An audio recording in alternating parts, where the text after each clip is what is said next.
Hey, it's Peaceful here. What is up, everybody? We got another This Week in Snap video today. We're going to be going over a lot of cool stuff this week, so let's go ahead and get into it. First up, Season Pass. New Season Pass launches this week. We have the Big in Japan Season Pass. So I'm not going to get into all the other cards that are coming out this week. I'm just going to talk about Daken, which I learned is not Daken, it is Daken, because the origin of the name. But super exciting Season Pass. The variants here from Magneto and Iceman and Daken for that matter just look really cool. You get kind of like a samurai vibe to a lot of them. I really dig it.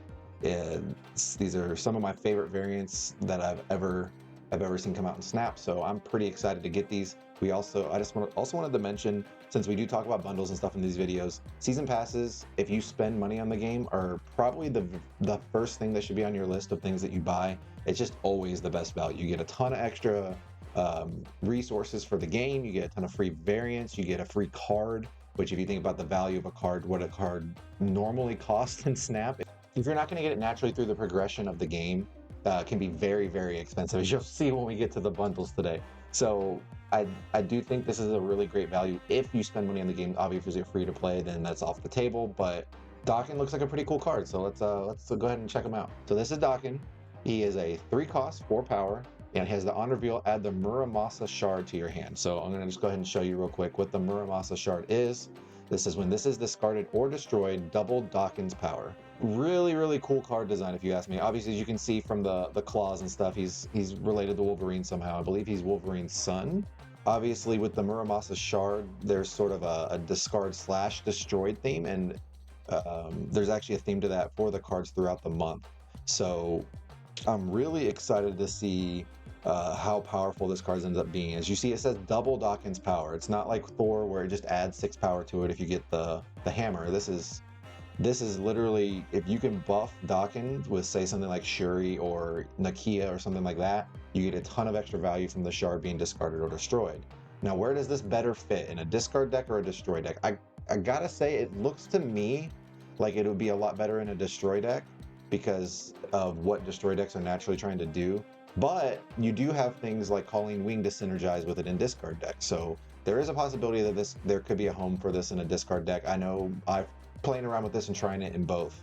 So I'm really excited to get to try out this card. Launches today when you are watching this video, so it should be out here in the next couple of hours. I like to sync these up so you have a little bit of insight into it before it comes out. So do I recommend getting the season pass for this card? Yes, absolutely. I think this is going to be a powerful card, and we've seen from the past couple months with Phoenix Force and Ghost Spider both getting a buff, that they want the season pass card to be good because they want you to get that value from the season pass. So even if this isn't quite hitting the mark when it comes out, I bet we'll see a change to it, maybe making the shard cost 0, maybe buffing Daken's power a little bit or something like that to make him a little bit stronger if he doesn't work out. But I honestly don't think they'll need to. I think he's going to be a pretty strong card. Next up, we're going to go over some of the bundles coming out this week in Marvel Snap. So first up, you got the Token Tuesday bundle, 1,400 gold, 1,000 collector's tokens. The value here is fine, not great. The change to these that they made really hurt the value of them. That was one of those things where before they increased the cost of these, I was buying these every week. Now, I can't remember the last time I bought one. I actually bought one, the one last week that I recommended to you because it was a little bit better rate. But this one I cannot necessarily recommend unless you're just somebody who tends to buy pretty much everything. Then obviously this is fine. You're not losing value on this, but you're not really getting any extra value from this. So if there's other things you want to spend your gold on, I would just save it. Next up, we've got the Stegosaurus Rex bundle, and oh boy, so I have a little bit of a beef with this bundle. They improved it from when it was originally data mined, so I can't really fault them for the original data mine, but I gotta feel like maybe they changed it because they saw the pushback on it. This originally came out with, I want to say, like 5,000 credits instead of 12,000, which is a huge difference.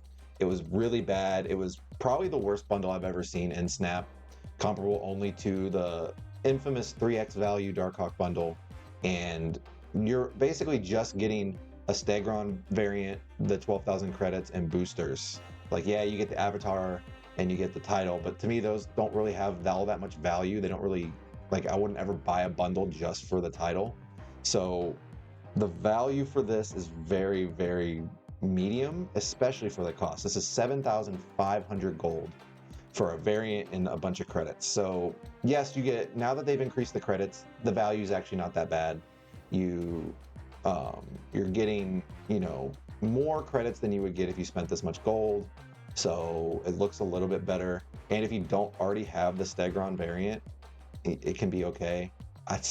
These super high cost bundles just irk me because, you know, 7,500 gold, the dollar amount of that is over $100, and that's just insane to me to charge this much for a variant and some credits for a game like this. But I've said before, I would rather them monetize cosmetics than monetize the actual card collection system. So I can't fault them. They got to make their money somehow.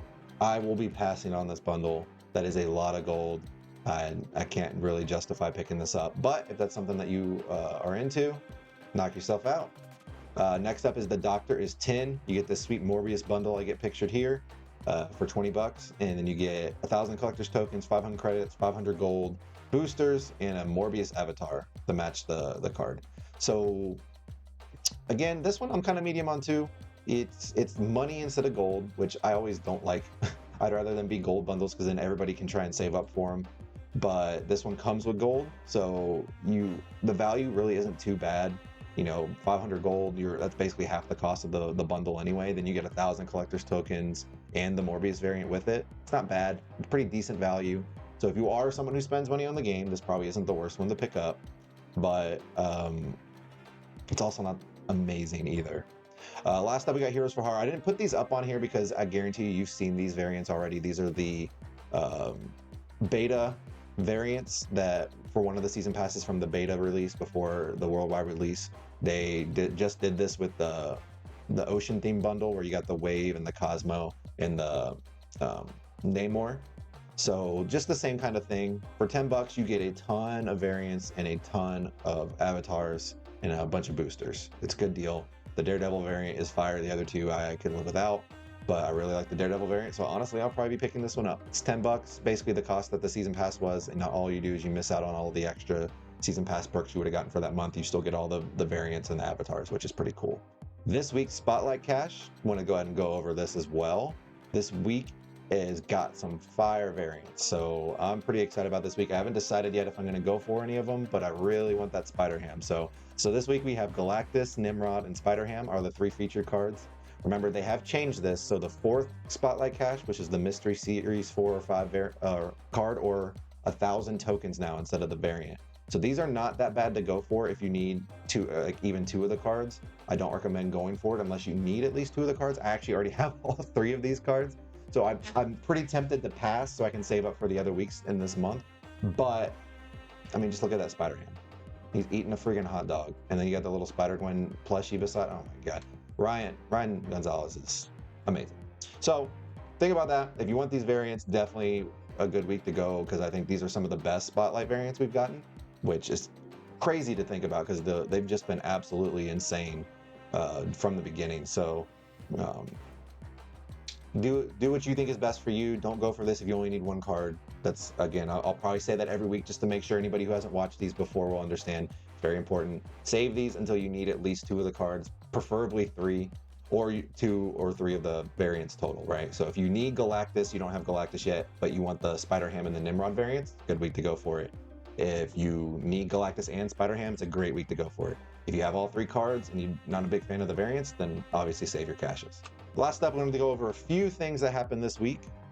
Developer roadmap came out. Bunch of stuff here that I wanted to touch on. So the PC launch, they said, is coming very, very soon with widescreen support and all that good stuff. I'm pretty excited for this as a streamer, as somebody who plays this game, having to create my own my own overlay and like cut the scene to be what I needed it to be to look even decent and make it visible for people on screen was pretty lame. I'm not gonna lie. It shouldn't be that hard to make a game look good on Twitch, especially when that's a big way for people to really get visibility of the game. So I'm glad to see them finally getting this done. They announced that Twitch drops will be coming soon. Again, huge for the game growing as a streaming game. You know, all games show a little bit of drop off after the first year or so when people kind of lose the new hotness feeling for it. So it's good to see them encouraging people to get back on Twitch and watch Twitch for it. There's a bunch of card upgrade improvements. There's videos on this. I'm not going to go into the full details. There's a lot of cool new stuff coming with the card upgrades, special things for your ultimate variants and stuff to make them a little bit more valuable. Some of the things I was really excited to see: seasonal audio. So instead of having the same music all year round, we'll have seasonal audio, different sounds and stuff to go for the game. I love this. This is something Hearthstone does. Is another game I really like that really kind of spices it up and makes it fun to log on and see what's new every couple of months. And then you got the Conquest polish. So a lot of fixes coming for Conquest. I was actually really excited to see this. Getting rid of the lost screen, it announcing to you that you lost was really annoying. So that's going away. Tap to skip and speeding up animations. Great stuff. Updated mute behavior. This may be my favorite thing they announced from the whole thing. It's really sad, but it used to be in Conquest mode, every single round of a match, you'd have to mute your opponent if they were really obnoxious. Now you'll mute them, they stay muted. Good deal, thank you. And then just general UI improvements. I've seen a lot of sort of negative sentiment around Conquest mode lately, especially where in the areas that I'm online a lot, like on Twitter or X. So sorry, Twitter, X Twitter. I not tweeted about this, that I think Conquest mode is the best way to play Snap, and a lot of people have disagreed. So let me know in the comments what you think, whether you're excited to see the improvements, if that will actually change your feelings on Conquest, or if there's something inherently wrong with the mode that you just don't like that pushes you away from it. I'd love to hear what everyone's thoughts are, because I would love to see Conquest be successful, and I think the feedback could be helpful to get Conquest where it needs to be. So I am excited to see them doing some Conquest polish. They also said they're doing an infinite rank revamp and finally getting the global matchmaking also coming soon. This is great stuff. This is stuff we needed. I honestly, I don't play infinite, or I don't play ranked anymore. I play probably the first week of the season to get infinite, so I get all the goodies, and then I'm done, because Conquest mode is just better. Infinite, it's just like, man, it feels so bad to play on ladder, especially before you hit infinite rank, because there's bots everywhere. The infinite rank, to me, I know a lot of people hate it and have had a hard time getting infinite rank, and I feel for you, but for experienced players, people who play this game a lot, infinite is now, it's kind of a joke. It's very, very simple to get to, and it gets easier once you've gotten it too. So it's one of those things where you start at 70 and it's so easy to get to infinite rank. It almost feels like it's more of a to-do list or a task list than an actual challenge. So I'm interested to see how they revamp it. I would love for it to be more challenging, to be more interesting, and to have more to do on it. So I'm excited to see that. A lot of different things they've got in development. So Spotlight cache improvements, prestige level. This was an interesting sounding thing. It's like a new reward track where, as you're acquiring cosmetics like variants and stuff like that, it juices up your prestige level and you unlock interesting, like, brand new infinity splits and stuff like that. So I think that sounds super awesome. They also said, they confirmed after, when people started asking questions, that this will be retroactive. So the progress that you've made so far in the game will count towards the prestige levels on the prestige level. So that's really cool. I love seeing that. So I'm excited to see what this exactly looks like. I posted this on Twitter a few weeks back when they showed it at Comic-Con. They're doing a new collectible emotes and card emojis. So this sounds really cool. A lot of them were based on some very popular memes, but with Marvel characters instead. It looks like a ton of fun. I'm excited for these. Personalized shops and smart decks. They didn't really specify exactly what that means, but I'm excited to see what we got coming for that. In concept, they talked about doing like some social systems and guilds and stuff like that. This may sound bad, but I've never really cared about that sort of thing. They did talk about mythic variants, so like variants that have like more voice lines, more animation, like have a different entrance, something to really, really reward you for having that specific variant. I wonder exactly how much this is going to cost to get these mythic variants. They sound cool, but if they're like $100 each, I'm probably going to pass. But it is cool. I think it's a cool idea. I like anything like that. Hearthstone, again, has kind of done something similar lately with they've started doing like diamond bordered cards and these signature cards that have like different frames and all this stuff, and it does add some cool variety to the game, to the way it looks. So I'm interested to see how this turns out, as long as it's reasonably priced and affordable. PC controller support, who cares? I don't really know who out there is wanting to play Marvel Snap on a controller. Anyway, that's cool. New game modes. This excited me. They said they're working on trying to figure out new game modes. I would personally love to see. I'm just gonna throw this out there in case Second Dinner happens to watch my video. I would love to see a draft style mode, please, in the game. Make it competitive. Make it have a Conquest style progression system. Like make it just a different version of Conquest, but where you have to draft the deck instead of just getting to bring whatever broken deck is good in the metagame right now. Like that would be so sweet. Let's do it. Come on, draft mode. I'll be the pioneer right here. I'll play it every day. Bring it on. And then they said season journey improvements as the last thing. I don't believe they mentioned anything about the season journey improvements exactly, but anything that improves the progression systems and all that, I think is good. I'm excited to see what they do, especially with things like the Spotlight Cache improvements. They did kind of ruffle some feathers with that because they announced that the 50 token one was being replaced with a 50-50 chance at either 100 tokens or a gold conquest ticket, which I'm fine with, but I also am 100% understanding that a lot of people don't enjoy conquest mode. So if you don't want to play conquest mode, getting a gold conquest ticket is kind of like a slap in the face. It's like, well, what am I going to do with this? I don't want to play gold conquest. That's pretty feels bad. So, you know, hopefully that's not the only improvement they're working on. Hopefully they've got a lot of other improvements coming to it to make it feel a little bit better for the player. I think I've said this before. I think the Spotlight Cache system it has potential to be really great, but it also it just doesn't feel very good right now to do it. And as a game system for a game, it needs to feel good for the player. So that's just things I hope they continue to work on and change to make them feel a little bit better for the player. Other than that, other news this week, obviously the new season's going to begin. I think Daken actually has the potential to really shake up the metagame. The other cards coming out this month, which we'll talk about as they come out each week, are very much destroy and discard focused. So those decks are going to get a lot of help, a lot of interesting synergies and stuff, and a lot of power added to them. I'm looking at you, X23. If you guys don't know, you'll see. I don't want to post that in here unless people want to know about that information. So if that's something y'all would like to see whenever a new season comes out, all the new cards, let me know. But some people like to wait until the cards release, so let me know if that's something you would like me to talk about right off the bat, or if you want me to wait each week for when the card's coming out. I'm fine either way. Your feedback is what will decide what we do. So last up, feature locations for the week. I missed one last week, so I apologize. This week we got the Triskelion and Nidavellir. I've said it last week, I'll say it again. One of my favorite things about Conquest is the featured and hot locations do not affect it, so I don't have to deal with this. Triskelion is one of the least annoying ones I think they could do, as well as Nidavellir. These are both honestly kind of fine. They're kind of fun to build around.